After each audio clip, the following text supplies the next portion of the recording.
ഒറ്റയ്ക്ക് ഇരിക്കുന്നവൻ അറിയാം ഒറ്റപ്പെടലിന്റെ വേദനയൊക്കെ. ഈ ഒറ്റപ്പെടലിന്റെ വേദന വലിയ പ്രശ്നമല്ല, ഒറ്റപ്പെടുത്തലാ പ്രശ്നം. നമ്മൾ ഒറ്റയ്ക്കായി നമ്മളൊക്കെ ജീവിക്കും, പക്ഷെ ഒറ്റപ്പെടുത്തിയാൽ ഭയങ്കര വേദനയാണ്. ആണല്ലോ, നമ്മൾ ഒറ്റയ്ക്കായി നമ്മൾ 10 ദിവസം 100 ദിവസം നമ്മൾ ജീവിക്കും, ഒറ്റയ്ക്കായാലും ഭക്ഷണം കഴിച്ച് ജീവിച്ച് കിടന്നുറങ്ങും.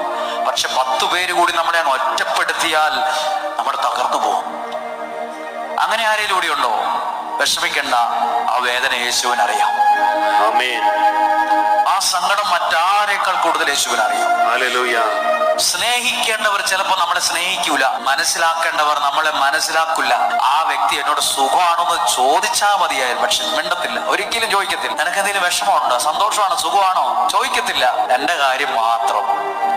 ചില ആളുകൾക്ക് ചില ഭാര്യയ്ക്ക് തോന്നിയിട്ടുണ്ട്, ഭർത്താവിന് തോന്നിയിട്ടുണ്ട്, ചില മകന് തോന്നിയിട്ടുണ്ട്. എന്നെ ഒന്നും മനസ്സിലാക്കുന്നില്ലല്ലോ ഇവര്. യേശുവിനറിയാം ഒറ്റപ്പെട്ടാലുള്ള വേദന എന്താണെന്ന്. യേശു ഒറ്റയ്ക്കായിരുന്നു അവിടെ. എല്ലാരും പോയി.